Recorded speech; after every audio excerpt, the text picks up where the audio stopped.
Shalom, it is a privilege to be with all of you today. Shalom, senang sekali karena pada saat ini kita bisa bersama-sama untuk belajar Alkitab. I'd like to have 3 requests for those of you who are attending. Bagi saudara yang sedang menyaksikan ini, saya punya 3 permintaan. Please pray for me and my translator that God would place His words upon our minds and upon our lips. Tolong doakan kami, baik saya yang berbicara maupun yang menerjemahkan, agar Tuhan menaruh perkataannya di dalam pikiran dan perkataan kami. Besides your laptop, please turn off all other devices that will distract you. Selain laptop atau HP yang saudara gunakan untuk menyaksikan tayangan ini, tolong singkirkan semua peralatan lain yang mungkin akan merampas perhatian saudara dari mempelajari firman Tuhan ini. And the final request, which is written in the word, Isaiah 1 verse 18, "Come, let us reason together. Please think as you listen." Dan permintaan saya yang ketiga adalah sesuai dengan apa yang dikatakan oleh Yesaya bahwa marilah kita berperkara, artinya marilah kita berpikir bersama-sama. Today's word is making sense in a senseless world. Pelajaran kita pada hari ini saya beri judul berakal di dalam dunia yang tidak masuk akal. I grew up hearing and reading a lot of fairy tales from the Western world. Saya dibesarkan dengan banyak sekali membaca atau mendengarkan kisah-kisah dongeng dari dunia barat. One of my favorite story is called The Ugly Duckling. Salah satu cerita favorit saya adalah angsa atau bebek yang jelek. This ugly duckling was surrounded with beautiful ducks, yellow colored, but he himself was just plain brown. Nah, bebek yang buruk rupa ini hidup dan berada di tengah, dikelilingi oleh bebek-bebek lain yang putih, bersih, cantik. Tetapi dia sendiri memiliki warna yang berbeda. Dia hanya punya warna bulu, hanya coklat, tidak menarik. And then he even sounded different. Bahkan suaranya pun berbeda.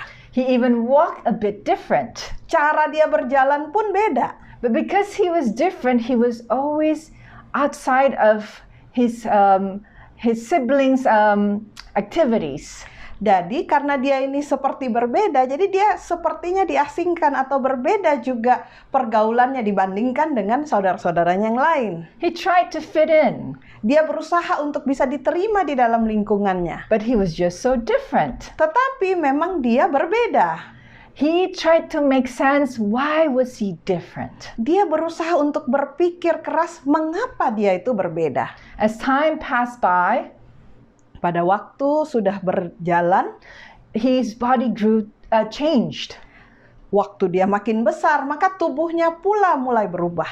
And then one day he was watching across the pond and he saw beautiful swans. Dan pada suatu hari ketika dia berjalan, dia melihat ada seekor angsa yang indah. The swans were just swimming and they looked so beautiful. Dia melihat angsa itu dan kemudian dia lihat bahwa angsa itu sangat indah. And then the swans were gathering together and seeming to have fun with each other. Dan kemudian angsa-angsa itu berkumpul bersama-sama dan mereka sepertinya menikmati waktu bersama-sama. And then they looked up and they saw this ugly duckling. Dan kemudian mereka melihat kepada bebek yang buruk rupa ini. They called the ugly duckling to play with them. Dan kemudian angsa-angsa ini memanggil bebek yang buruk rupa ini untuk bermain bersama mereka. And the ugly duckling was shocked. He's thinking, these beautiful creatures want to play with someone ugly like me? Dan si bebek ini berpikir, aduh, masa angsa-angsa yang begitu indah, begitu cantik mau bermain dengan bebek buruk rupa seperti saya ini? And when the ugly duckling didn't move, the swans came close to him. Dan waktu bebek buruk rupa ini tidak mendekati angsa ini, maka kelompok angsa ini yang mendekati kepada bebek And ini. asked, why don't you play with us? Dan berkata, kenapa kamu nggak mau main dengan kami? He felt, I'm so different. I don't feel that I should play with you. Dan dia katakan bahwa saya ini berbeda, saya harusnya tidak bermain bersama kalian. And then the swans were shocked. It's like, what do you mean? You're like one of us. Look at the waters. see the reflection in the waters. Dan kemudian angsa-angsa ini berkata, apa yang kamu maksudkan?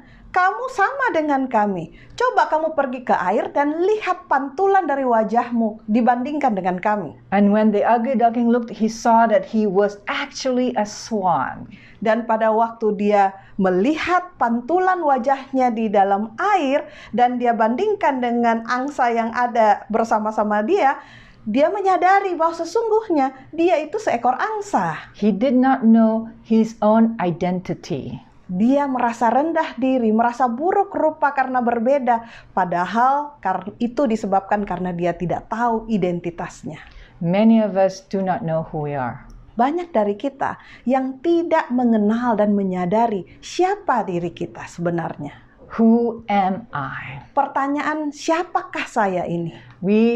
When we identify ourselves, we try to identify through certain things. Kalau kita mau mengidentifikasikan diri kita, biasanya kita selalu kaitkan dengan hal-hal yang lain. We identify ourselves through our gender. Misalnya, kita identifikasikan diri kita dengan jenis kelamin kita, through our religion, dengan agama kepercayaan kita, or a set of beliefs, atau kepercayaan-kepercayaan yang kita anut. We identify ourselves based on who our parents are. Kita sering juga mengidentifikasikan diri kita berdasarkan siapa orang tua kita. We identify ourselves through our roles. Juga melalui peran-peran kita di dalam masyarakat. Like myself, I am a daughter of Jenny Waro. I am a sister to Reza and Indra.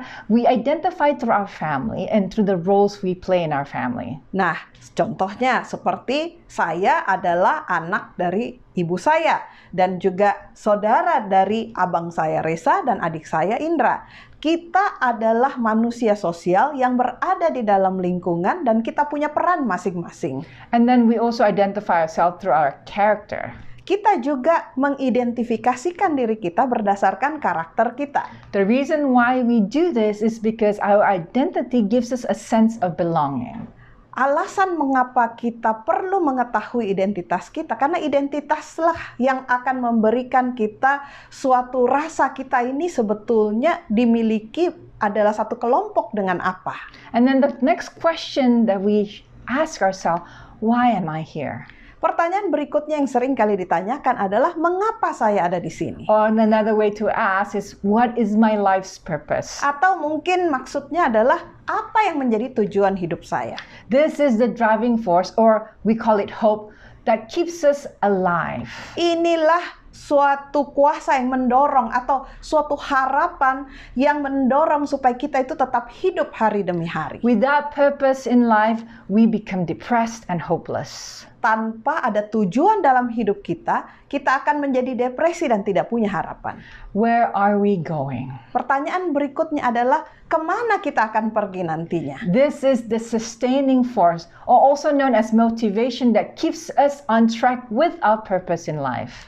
Inilah kuasa yang membuat kita bisa bertahan, atau motivasi yang akan membuat kita tetap bertahan menghadapi berbagai hal di dalam hidup kita ini. Without knowing where we are going, we become aimless in life. Tanpa kita tahu kemana kita pergi, maka kita tidak punya arah di dalam tujuan ini. I'd like to show you a video of a young man who had identity crisis. Saya mau menunjukkan sebuah video tentang seorang pria muda yang kehilangan identitas dirinya. Chao Tin Xiao. Chao Tin Xiao. His self-identity is wrapped up in being a father to his dog, Siler. Identitas dirinya adalah sebagai menjalankan peran sebagai seorang ayah bagi seekor anjing yang namanya Siler. Since he had a terrible childhood, karena dia memiliki masa kanak-kanak yang tidak membahagiakan, his purpose in life is to provide a better childhood for his dog. Maka tujuan hidupnya sekarang adalah untuk menyediakan suatu masa kanak-kanak yang baik untuk anjingnya ini, namanya Siler. And he plans to reach the market of pet owners to provide better pet care to their pets. Jadi dia berencana untuk bisa mendekati orang-orang yang memiliki anjing peliharaan supaya mereka bersama-sama punya tujuan yang sama, yaitu untuk menyediakan masa kehidupan yang baik untuk anjing-anjing peliharaannya. Child Tinsior is trying to make some sense of his life in the senseless world where he was abandoned by his parents. Jadi Chao Tin Xiao ini berusaha untuk membuat suatu jalan keluar, untuk membuat suatu rencana, membuat suatu akal untuk bisa tetap bertahan hidup di dalam dunia yang tidak masuk akal ini, di mana dia sendiri diabaikan oleh orang tuanya. Suicide is the route taken by many young people when they don't know who they are or they lose their identity, have no purpose in life, and they don't know where they're going. Cara atau jalan untuk bunuh diri adalah cara yang diambil oleh banyak orang muda ketika mereka tidak tahu siapa diri mereka atau mereka kehilangan identitas mereka dan mereka tidak punya tujuan hidup di dalam hidup ini dan mereka juga tidak tahu kemana mereka akan pergi. If we do not know who we are, we do not know what our purpose in life is, and so we have no idea where we are going. Jadi kalau kita tidak tahu siapa diri kita tidak tahu kita apa tujuan hidup kita, maka kita juga tidak punya bayangan sama sekali kemana kita akan pergi. Only God's word can reveal the answer to this question, to these three questions. Hanya firman Tuhan yang dapat memberikan jawaban kepada 3 pertanyaan ini. So before we open the word of God, jadi sebelum kita mencari jawabannya dari firman Tuhan, I'd like to invite all of us to pray together with me. Mari kita tunduk kepala, kita bersama-sama berdoa. Father in heaven, Bapa kami yang di surga, as we open your word, pada waktu kami membuka firman-Mu, please send your spirit kirimkanlah Roh Kudus-Mu to soften our hearts and mind, untuk melembutkan hati dan pikiran kami, that we may receive the very things you want us to receive. Agar kami dapat menerima apa yang Engkau ingin kami terima. Speak through me and through my translator. Berbicaralah melalui saya dan melalui penterjemah saya, and hide us behind the cross, dan sembunyikan kami di balik kayu salib, so that only Jesus can be seen. Supaya hanya Yesuslah yang dapat kami lihat. Thank you for listening and answering this prayer. Terima kasih karena Engkau sudah mendengarkan dan menjawab doa kami. In Jesus' precious name. Di dalam nama Yesus yang indah. Amen. Amen. Let us turn to the Word of God, to the book of Exodus chapter 20 verse 2. Mari kita buka Alkitab kita dari Keluaran 20 ayat 2. And some of you can turn to Deuteronomy 5 verse 6. Dan juga bisa kita buka dari Ulangan 5 ayat 6. Psalms 81 verse 10. Mazmur 81 ayat 10. Isaiah 43 verse 3. Yesaya 43 ayat 3. Isaiah 48:17. Yesaya 48 ayat 17, Isaiah 51:15, Yesaya 51 ayat 15, and Hosea 13 verse 4. Dan Hosea 13 ayat 4. If you've been opening while we've been speaking, kalau saudara sudah mulai membuka Alkitab sementara saya bacakan ayat-ayat tadi, there is one phrase that is common with all of this. Dari semua ayat-ayat itu ada satu pernyataan yang sama. It is, I am the Lord thy God. Yaitu, akulah Tuhan Allahmu. God desires for you and I to acknowledge Him as our God. Tuhan rindu agar kita mengenali Dia sebagai Tuhan Allah kita. Why? Mengapa? Let's turn to the book of Genesis. Mari kita buka dari kitab Kejadian. Chapter 1 verse 26. Kejadian 1 ayat 26. And it is written, and God said, let us make man in our image after our likeness. Berfirmanlah Allah, baiklah kita menjadikan manusia menurut gambar dan rupa kita. The reason why God wants us to acknowledge Him as our God because He is our creator. Alasan mengapa Tuhan mau kita mengakui Dia sebagai Tuhan Allah kita ya adalah karena Dialah yang menjadi pencipta kita. Who are you when everything that identifies who you are is taken away from you? Siapakah kita? Siapakah saudara ketika seluruh hal yang ada mengidentifikasikan kita sebagai kita pikir apa diri kita ini diambil dari kita? Who are you when your parents are no longer around? Apa atau siapakah kita kalau saja orang tua kita sudah tidak ada? Who are you when your roles have been taken away from you? Siapakah diri kita ketika mungkin jabatan kita atau peran kita diambil dari kita? Last weekend, I was in a retreat with some young people. Minggu yang lalu saya sempat berada di dalam suatu acara retreat dengan beberapa orang muda. One of the questions I asked the young people is, who are you? Salah satu pertanyaan yang saya tanyakan kepada mereka adalah, siapakah kamu? Someone said, I'm a Christian. Ada yang bilang dan menjawab bahwa saya seorang Kristen. Someone says, I'm a girl and I'm the daughter of so and so. Ada yang katakan bahwa saya seorang anak perempuan dan ayah saya dan ibu saya ini adalah dia menyebutkan namanya. But there was one young woman that said something interesting. Tetapi ada satu orang muda, wanita, yang memberikan jawaban yang menarik buat saya. She said, since everything has been taken away from me, including my father, my sister, and my home. Dia katakan seperti ini. Karena semua yang ada pada diri saya sudah diambil dari saya, termasuk ayah saya, saudara perempuan saya, bahkan rumah saya. The only thing I can identify myself is that I am God's child. Maka satu-satunya hal di mana saya bisa mengidentifikasikan diri saya adalah saya sebagai anak Tuhan. Our identity gives us a sense of belonging. Identitas diri kita akan memberikan kita rasa bahwa kita dimiliki oleh seseorang. If we truly believe we belong to God because He is our creator, then nothing can take away our identity as His child. Jika kita sungguh-sungguh percaya bahwa kita adalah milik Tuhan karena Dia adalah pencipta kita, maka tidak ada hal apapun yang dapat mengambil alih identitas kita sebagai anak Tuhan. The world has taught us about the Big Bang Theory. Dunia mengajarkan kita tentang teori bahwa dunia itu tercipta begitu saja. Meaning something went bang and everything order came. Nothing to something. Artinya ada sesuatu mungkin ledakan yang terjadi dan semua terjadi, planet-planet terbentuk, bintang terbentuk, dan semua terjadi keluar dari suatu ketiadaan. And then the world has taught us about evolution. Dunia juga mengajarkan tentang teori evolusi. We came from monkeys. Kita berasal dari kera. And then of course there is atheism. Dan juga dunia juga mengajarkan tentang ateisme. Big Bang Theory, evolution, as well as atheism affects our identity because these things show we belong to no one but ourselves. So this affects our purpose in life. Jadi teori-teori Big Bang, evolusi ataupun ateisme itu mempengaruhi identitas diri kita. Karena hal-hal ini menunjukkan atau mengajarkan bahwa kita itu tidak dimiliki oleh siapapun kecuali diri kita sendiri.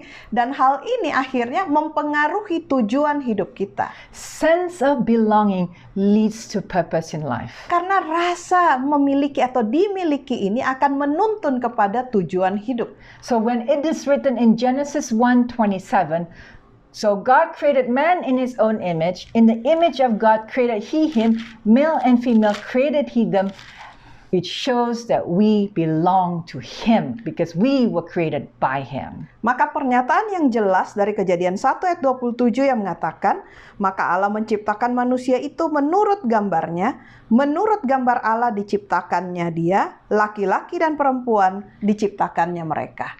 In the book Education, di dalam buku Pendidikan Sejati, the writer writes, penulisnya menulis, when Adam came from the Creator's hand, he bore in his physical and mental and spiritual nature a likeness to his Maker. God created man in His own image. Ketika Adam datang atau diciptakan dari tangan Sang Pencipta, dia lahir atau dia hadir. Dan di dalam sifat fisiknya, mentalnya, dan kerohaniannya, dia serupa dengan Allah. Ini yang Kejadian 1 ayat 27 katakan, bahwa Tuhan menciptakan manusia menurut gambar dan rupanya. And it was His purpose, God's purpose, that the longer man lived, the more fully He should reveal this image, the more fully reflect the glory of the Creator. Dan inilah yang menjadi tujuan pencipta, bahwa ketika manusia hidup lebih lama, maka dia akan semakin menggenapi keserupaannya dengan gambar dan rupa Tuhan. Dan semakin mereka akan merefleksikan kemuliaan penciptanya. All his faculties were capable of development, their capacity and vigor were continually to increase. Maka semua kesanggupannya akan berkembang dan kapasitas kekuatannya akan terus-menerus meningkat. Face-to-face, heart-to-heart communion with his Maker was his high privilege. Persekutuan manusia dengan Sang Pencipta secara muka dengan muka, hati dengan hati, merupakan suatu kehormatan yang tinggi bagi manusia. Had he remained loyal to God, all this would have been his forever. Jika saja manusia setia kepada Tuhan, maka hal-hal ini akan menjadi milik manusia untuk selamanya. Throughout eternal ages, he would have continued to gain new treasures of knowledge, to discover fresh springs of happiness, and to obtain clearer and yet clearer conceptions of the wisdom, the power, and the love of God. Melalui waktu-waktu kekekalan, manusia akan terus dapat memperoleh suatu atau menggali suatu harta karun ilmu pengetahuan, menemukan sumber sejati dari kebahagiaan, dan memperoleh pemikiran yang lebih jelas dan lebih jelas lagi akan hikmat yang sejati, memperoleh kekuatan, dan terutama memperoleh kasih dari Tuhan. More and more fully would he have fulfilled the object of his creation, more and more fully have reflected the Creator's glory. Semakin dan semakin dia menggenapi apa yang menjadi gambar dan rupa dari diri manusia sebagai ciptaan, maka semakin dia dapat menggambarkan, mencerminkan kemuliaan penciptaan. Man was created to reflect fully the image of God, physically, mentally, and spiritually. This was God's purpose for man. Manusia diciptakan untuk dapat memantulkan atau mencerminkan gambar dan rupa Tuhan, baik secara fisik, mental, dan rohani. Inilah tujuan Tuhan buat manusia. But by disobedience, this was forfeited. Tetapi karena ketidakmenurutan, hal ini kemudian jadi hilang. Through sin, the divine likeness was marred and well-nigh obliterated. Oleh karena dosa, maka keserupaan dengan ilahi ini mulai pudar dan semakin lama semakin lenyap. Man's physical powers were weakened, his mental capacity was lessened, his spiritual wisdom dimmed. He had become subject to death. Secara fisik, manusia mulai lemah. Secara mental, kapasitas mental mulai berkurang. Secara rohani, maka visinya secara rohani juga mulai meredup. Manusia menjadi sasaran maut. Yet the race was not left without hope. Untungnya, ras manusia, umat manusia tidak ditinggalkan tanpa pengharapan. By infinite love and mercy, the plan of salvation had been devised and a life of probation was granted. Dengan kasih dan kemurahan Tuhan yang tidak terbatas, rencana keselamatan dibuat dan suatu hidup yang masa percobaan untuk hidup diberikan. To restore in man the image of his Maker, to bring him back to the perfection in which he was created, to promote the development of body, mind, and soul, that the divine purpose in his creation might be realized. This was to be the work of redemption. Untuk mengembalikan, merestorasi gambar dan rupa pencipta yang sebenarnya ke dalam manusia, untuk membawa manusia kembali kepada kesempurnaan ketika dia diciptakan, untuk mendorong suatu pengembangan tubuh, pikiran, dan jiwa adalah tujuan ilahi kepada ciptaan makhluk ciptaannya, yaitu manusia, yang harusnya kita sadari. Dan inilah yang menjadi atau kita sebut sebagai pekerjaan penebusan. This is the object of education, the great object of life. Inilah yang menjadi tujuan sejati dari pendidikan, yaitu tujuan yang sangat besar atau paling agung di dalam hidup. When we acknowledge that we belong to God, our purpose in life is now to be restored into God's image by allowing His grace to work in us and through us. Ketika kita mengakui bahwa kita adalah milik Tuhan, maka tujuan dalam hidup kita saat ini juga akan direstorasikan untuk disesuaikan dengan gambar dan rupa Tuhan, dengan mengizinkan kemurahan Tuhan, kasih karunia Tuhan untuk bekerja di dalam kita dan melalui kita. If our identity is tied up to a thing or a person, it is easy to lose our identity, and then our driving force, our hope in life is gone. Kalau saja identitas diri kita terkait dengan suatu benda atau harta ataupun seseorang manusia di dalam hidup kita, maka sangat mudah bagi kita untuk kehilangan identitas diri kita, dan kemudian dorongan atau kuasa dorongan atau pengharapan di dalam kehidupan kita juga mudah sekali hilang. Let's go back to Chao Tensio Mari kita kembali ke cerita tentang Chao Tensio tadi and his dog Siler. dengan anjingnya yang namanya Siler. God forbid something happens to this dog. Misalnya, kalau terjadi apa-apa dengan anjingnya ini, Chao Tensio's identity is lost. maka identitas diri dari si Chao Tensio ini akan menjadi hilang. He will have no more purpose in life. Maka dia tidak punya lagi tujuan hidup di dalam kehidupannya. And he will have no more reason to continue in the direction of where he is going. Dan dia tidak punya lagi alasan untuk meneruskan perjalanan hidupnya kemana dia akan pergi.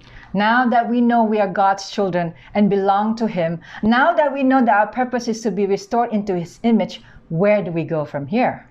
Pada saat ini, ketika kita tahu bahwa kita adalah anak-anak Allah, anak-anak Tuhan Allah, dan kita ini ada miliknya Dia, maka kita tahu bahwa tujuan kita haruslah seturut dengan rencana restorasi kepada gambar dan rupa Tuhan yang sebenarnya.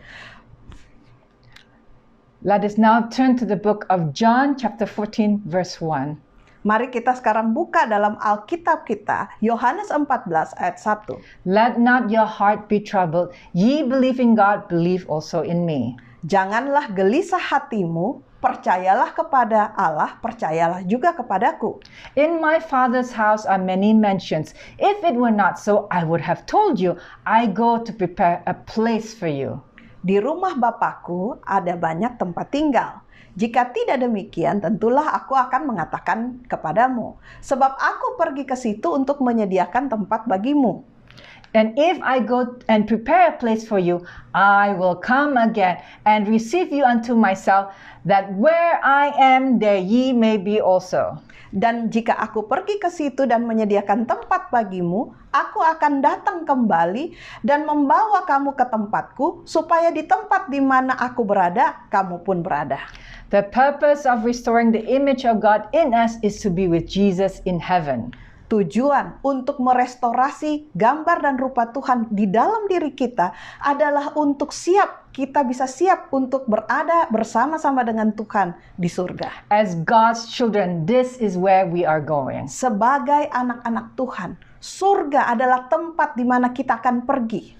When we know where we are going, that knowledge sustains us through difficult times. Kalau saja kita tahu, kita sadar kemana kita akan pergi, maka semua kesulitan-kesulitan hidup mampu kita tanggung, mampu kita lewati karena kita tahu kemana kita pergi. In 2015, I had the privilege, along with my translator, to be part of the General Conference in San Antonio, Texas, United States. Pada tahun 2015, kami mendapat suatu kesempatan untuk menghadiri acara General Conference di San Antonio di Texas, Amerika Serikat.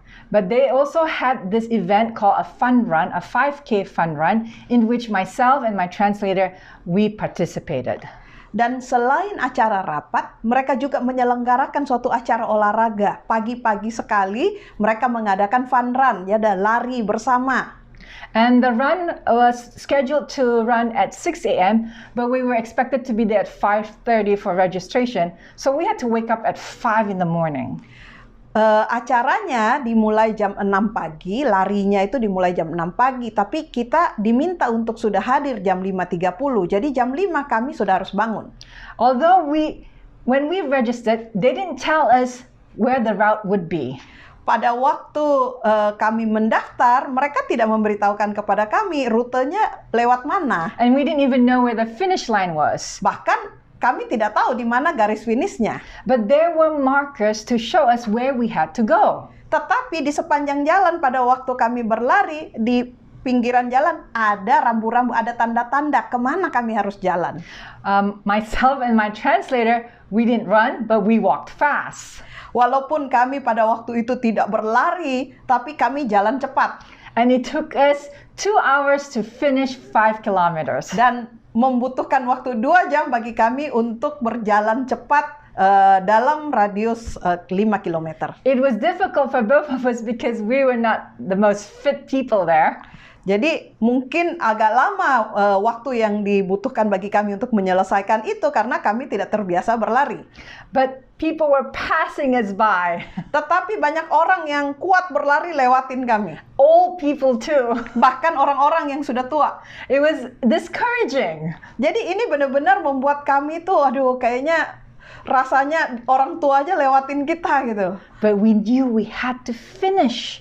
Tetapi kami menyadari bahwa kami harus menyelesaikan, harus sampai di garis finish. We didn't know where the route was. Kita tidak tahu lewat jalan mana itu. We just saw markers Kita mengikuti saja petunjuk jalannya. telling us just where to go. Yang memberitahukan kepada kami kemana jalan yang benar. Although we could not see the finish line, Walaupun waktu kami jalan cepat itu kami tidak bisa melihat garis finish. we knew there was a finish line. Tapi kami percaya bahwa ada garis finish. And by God's grace, we finished it. Dan dengan pertolongan Tuhan kami bisa berhasil menyelesaikannya. And we were given a medal. Dan- Even though it took us 2 hours to get this medal. Dan kami akhirnya memperoleh medali ya, walaupun butuh waktu 2 jam untuk jarak hanya 5 kilometer. John 3:16 says, "For God so loved the world that he gave his only begotten Son, that whosoever believeth in him should not perish, but have everlasting life." Yohanes 3 ayat 16 berkata bahwa karena begitu besar kasih Allah akan dunia ini, maka ia memberikan anaknya yang tunggal, supaya barang siapa yang percaya kepadanya tidak binasa, melainkan beroleh hidup yang kekal. God has opened the way for us to be with him in heaven by giving his Son to pay the penalty of our sins. Tuhan sudah menyediakan, membuka jalan bagi kita untuk bisa bersama dengan Dia di sorga dengan cara memberikan anaknya yang tunggal untuk membayar harga penebusan bagi dosa kita. In Psalm 77 verse 13, thy way, O God, is in the sanctuary. Di dalam Mazmur 17 ayat 13 kalau di bahasa Inggris, 14 di bahasa Indonesia dikatakan bahwa jalanmu ya Tuhan ada di dalam tempat kudus atau di bait suci, atau di dalam bahasa Indonesia juga dikatakan bahwa ya Allah jalanmu adalah besar. And he has given us route markers in the sanctuary to help us stay on the right path. Tuhan melalui pelajaran bait suci, Tuhan sebetulnya sudah memberikan tanda-tanda, petunjuk-petunjuk jalan untuk menolong kita bisa berjalan di jalan yang benar.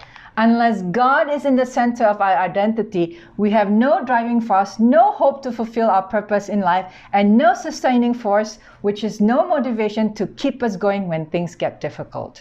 Kecuali ketika kita menjadikan Tuhan sebagai pusat atau inti dari identitas diri kita, maka kita tidak akan memiliki kuasa yang mendorong. Kita tidak punya harapan untuk bisa memenuhi tujuan hidup kita. Dan kita juga tidak punya kuasa untuk bertahan atau tidak punya motivasi untuk bisa bertahan di dalam hidup yang sulit seperti saat ini. Bahkan mungkin akan lebih sulit kalau saja kita tidak punya identitas sebagai anak Tuhan. Brothers and sisters, saudara-saudaraku, we are living in a senseless world. Kita saat ini hidup di tengah dunia yang tidak masuk akal. When we read the newspapers, when we watch the news on YouTube or on TV, this world is getting more and more senseless. Pada waktu kita baca berita di koran, kita dengarkan mungkin berita di YouTube atau di media sosial manapun, kita menyadari bahwa dunia ini makin lama makin tidak masuk akal.